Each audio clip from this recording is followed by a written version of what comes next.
All right, what's up today, YouTube land? It's your boy Steve of Vassmotorsports, and today I'm going to be getting back on the old '66 Mustang that I have.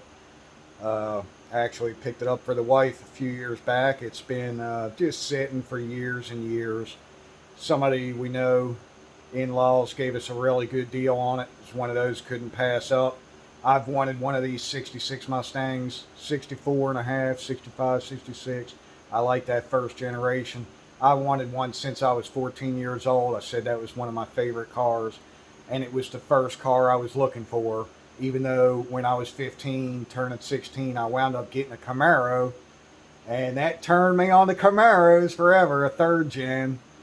And that was back in the late 80s, early 90s. And so I've been a fan of the Camaro ever since. I've always loved Chevy and Ford both. They both have their goods, they both have their bads. I do kind of pander to the Chevy a little more, but anyway, we finally got us one, and even my wife said it was one of her favorite cars. So today, I pulled it into the shop because it's one of those, she needs work. It's a really nice car, but it's far from being on the road all the time and stuff like that. I'm not going to advertise it like I always see this other channel now. The Vice Script guy, but he'll say he's going to buy a car that's been sitting 20 years, we'll drive 500 miles back home or 600 miles. Of course not. Hell no, it's not going to. So you wouldn't expect anything like this too either. But I do want to get it at least streetable, where you could take it to town or something if you want, or this or that. And it's in pretty nice shape. It's just been sitting too long. And this is a nice 289 car.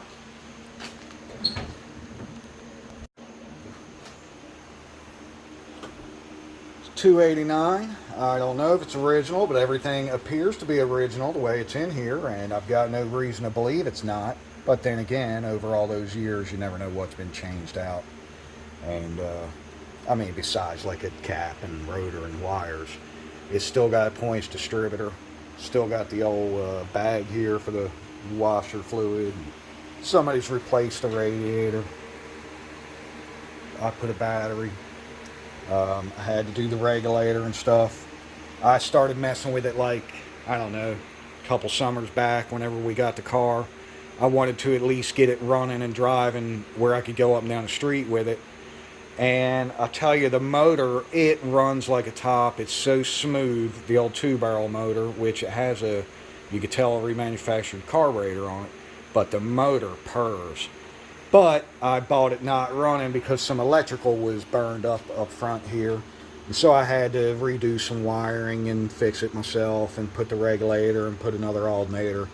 And that got it where it was charging, and now you can hit the key and actually start it and stuff like that. So every once in a while, I don't know, 6 months or a year, I would go out there and at least start it up, drive it around the yard, maybe up and down my street or whatever, just to keep stuff moving and not let it go bad, too far. Don't want it to go too far gone before it's restored one day.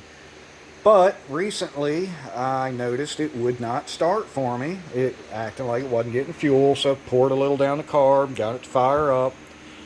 So I finally, the other day, I climbed under it when it was outside, and I took the one fuel line off, the main line coming from the rail from the tank going into the pump, and put my own little hose going into a jug, poured some in just to prime the carburetor, started it, for a few seconds on that, and it ran out of fuel again. So I know it's not a blockage in the line going to the tank, even though I did take air hose and blow back through with the cap off back there.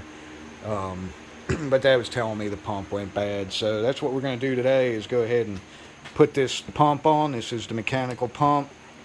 That's actually the part number if anybody wants it. But this comes from O'Reilly. It was only $18. They had to order it overnight. But hey, you can't beat that. 18 bucks for a nice manual fuel pump. Grabbed a little bit of new hose because I want to run it from the rail over to the pump. That one down there was hard as a rock, so I don't. Actually, I want to do a quick little walk around for you. What's up, Jasper? What are you doing, boy? That's Jasper the Crazy Min Pin. He's my shop dog, y'all. Everybody knows little Jasper. But it's not a bad car. And the paint kind of sucks.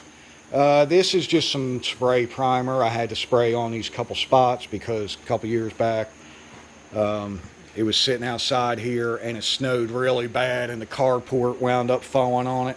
Thank God it didn't do any more damage.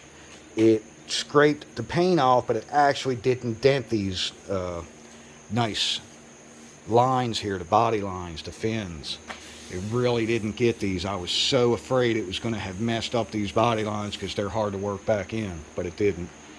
And you know, it's a nice, I want to call it a solid car. I know it needs like some floor pan work, but it does have AC in it. It's power steering, power brake car, 66, so that's a high options really, with a 289 and a Cruise-O-Matic. And at least everything is here. I'm just going to have to redo it, you know how that goes. I mean, it's not all rusted out or anything like that, just, you know, the floor pans, because the cowl on these is pretty bad about leaking into the floor, so I have to do a little bit of cowl work in there too. But the doors, I mean, open and shut real nice. All the windows and stuff work, so it's a nice solid car. So I definitely want to restore her one day.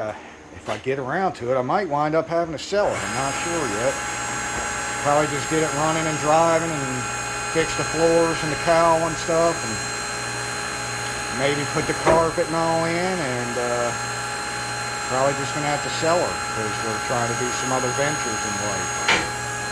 Let's get her jacked up so we can get under it. Alright, now I just got the little pad lift. It'll get it up, you know, it's better than using a floor jack or having to use ramps and all that crap. So I am lucky on that.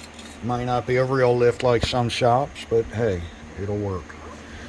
So, what we have is right up here. I'm trying to get it where you can see it with this phone, but beside the oil filter there is the fuel pump. And so pretty much just going to undo this rubber hose again, which I've already got loose because I slipped another one on, like I said, down into a jug, and break this line here loose. And then it's got two bolts. Oh, can't see here, sorry about that, folks. Two bolts here. They look like they're 1/2 inch. Just got to pull those out. One's on each side of the pump head there, and she will come off. Now the only other thing is, it depends on what duration the cam is in, because that's what this pump rides on, is the front of the cam there. It's got a big load that actuates the arm. So if it's in the wrong position, you're going to try to push this thing out real hard. So I want to spin the motor over. Probably just put something on the crank here and turn it. And that way I can get it spun in the right position to where I'll be able to stick the new pump on. And of course, Jasper had to come under here with me. He likes helping me out with the vehicles. All right, thank you, Jasper. Thank you. Good boy. Okay, it's enough. Let me work. Jasper, go grab me the 1/2 inch socket, please. Hurry up.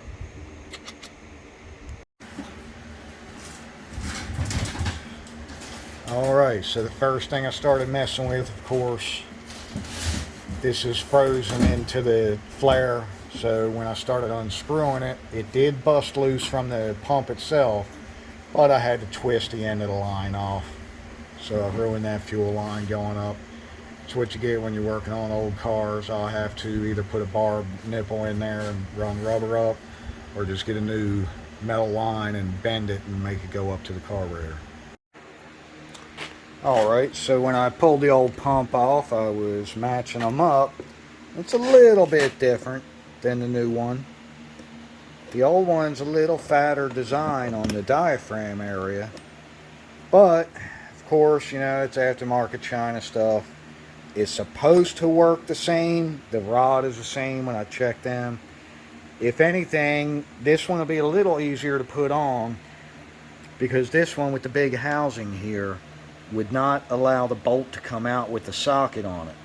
I had to unloosen it and loosen it, and this back here, this side, was very difficult to get to because the way the engine block is. So this one, with the diaphragm area being smaller and down lower, it's a direct shot I can put those bolts right in with an extension in a socket. It'll be a lot easier. So we're going to roll with it. Let's see how she does. It is just a 2-barrel motor, so I would imagine it's going to be good. It ain't like I need a really high performance. It's not a hypo motor or anything like that.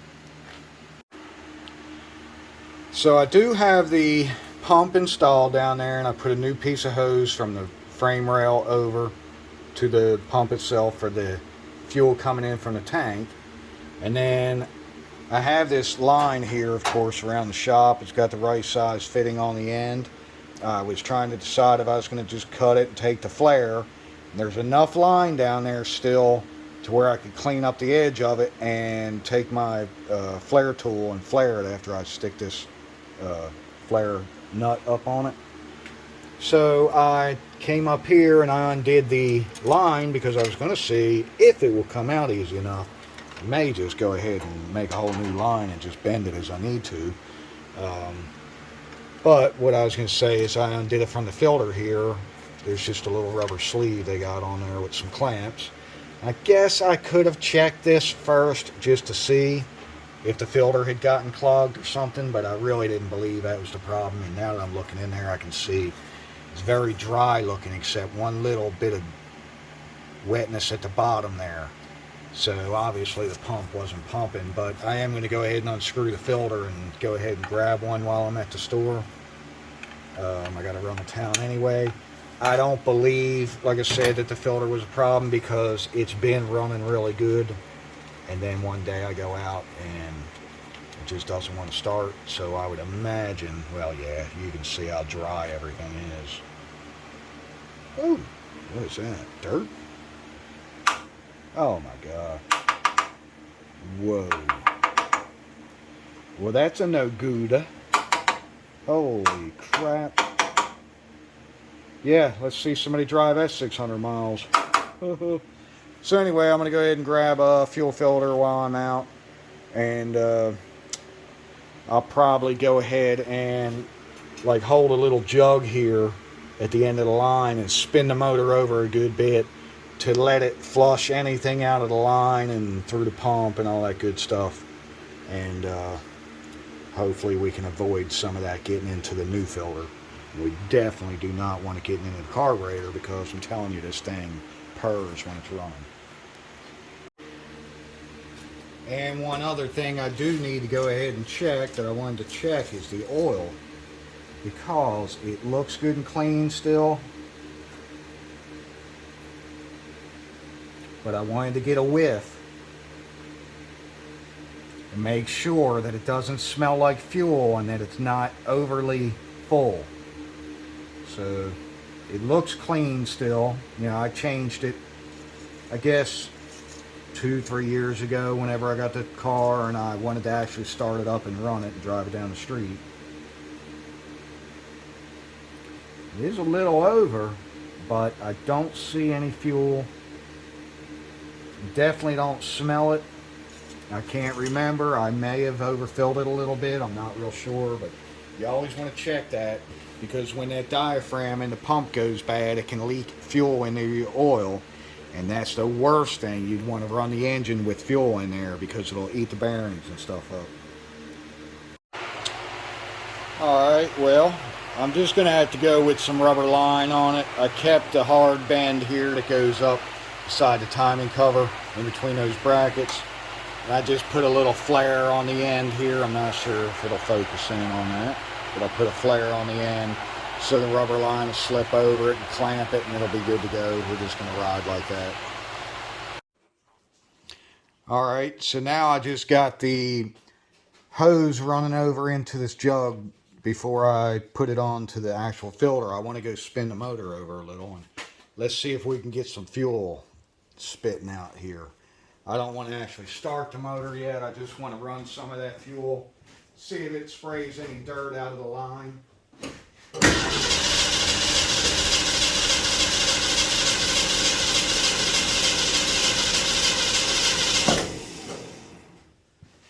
we get any fuel? Nothing yet?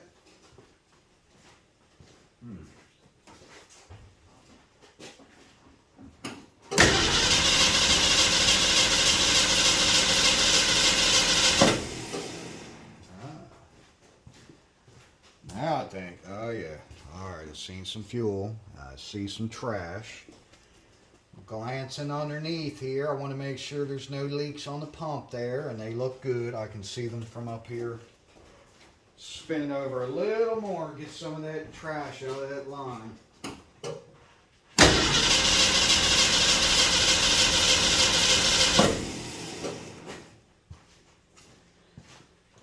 All right, I think it should be good. Definitely some trash came out. I'm glad that I got that out instead of putting it into that filter there. Let's go ahead and get the line hooked up here, or the fuel hose. So I did have to just use a chunk of the metal line, and I've got rubber hose up top here, rubber hose at the bottom. It is new. Just make sure you get your clamps good and tight.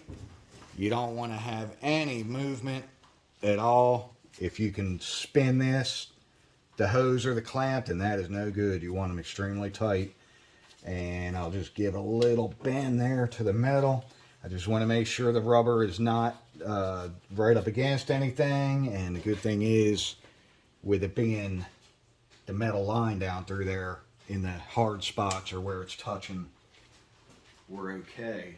So let's get this thing fired up.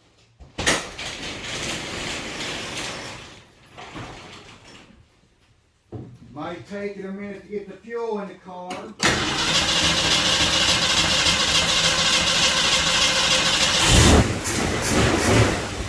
Yeah. Woo!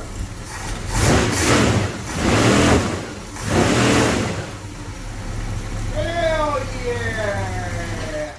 Hell yeah, boy! Now see, that's a good sounding motor.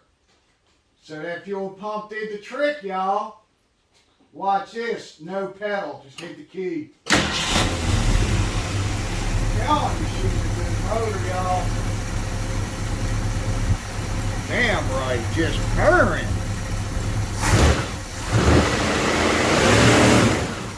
Woo! Now that sounds good right there. I don't care who you are. That is what a good sounding motor should sound like. Just a purring, because that thing ain't been started in probably 3-4 months easy. I've been out there trying to start it a couple months ago, and that's when I realized I had an issue, because I used to never do that. Every 6 months or a year I'd go out. I might have to pour a little fuel in the carb just to get everything primed up, but she would always start and run. So anyway, that's going to finish up this video. And hope you stick around for more Vassmotorsports, because we will be working on this car further. I want to get it, like I said, it's not going to be a show car, but I want to get it where you can jump in it, hit the key, drive it down the road, go to town if you want, something like that. Be able to depend on it and trust it to do that. Thank you again, Jasper, for all your help. You are such a big help, boy.